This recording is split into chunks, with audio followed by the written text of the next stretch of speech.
Good morning, everyone. Today we're going to go ahead and get started with our next topic in our thermochemistry chapter, and that's going to be called calorimetry. Before you go through this ed puzzle, I would suggest you maybe look through our notes on the Google Classroom. It's going to give you a little bit of an idea of what calorimetry is, and there are also 2 example problems on there.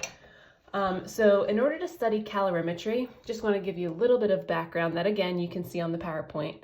But in order to study calorimetry, we need to use what is called a calorimeter.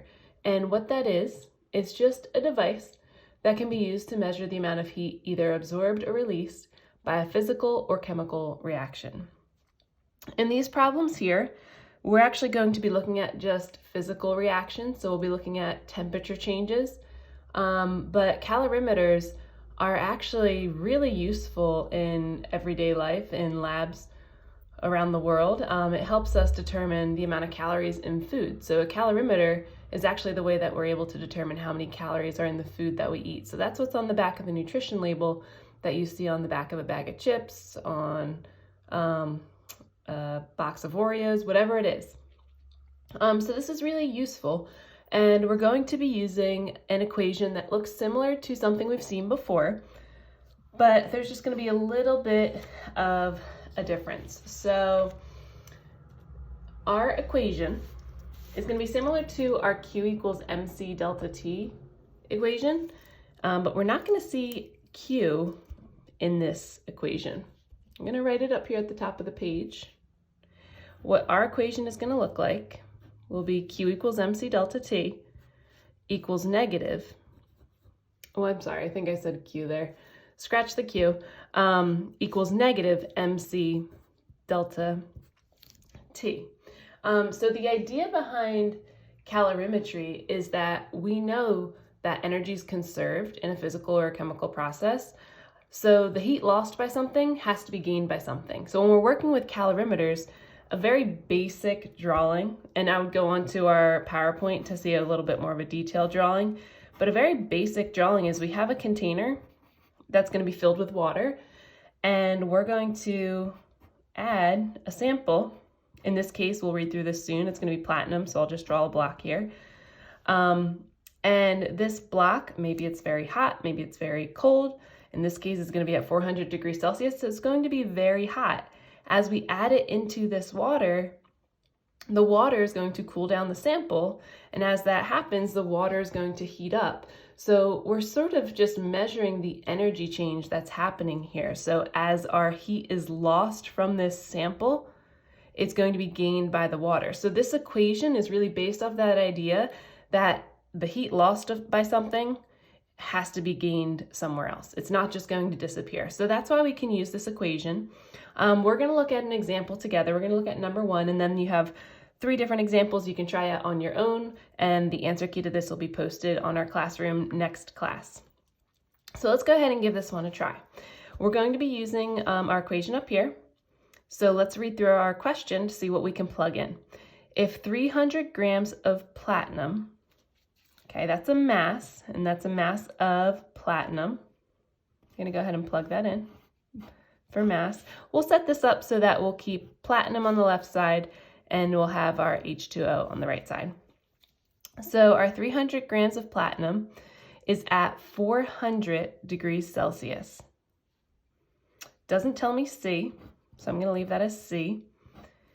Delta T we know is TF minus TI. So if it says 400 degrees Celsius, that's telling me the initial temperature of platinum. So I'm going to put that at the very end, 400. I'll see what we can plug in for TF here in just a little bit. Equals negative. Let's see our mass of water here. It's added to 200 grams of water. So I'm going to plug in 200 grams of water. I need my specific heat of water. We know that our specific heat of water is always 1. Those are from our constants. Again, just to show you here, we can find our water specific heat right there.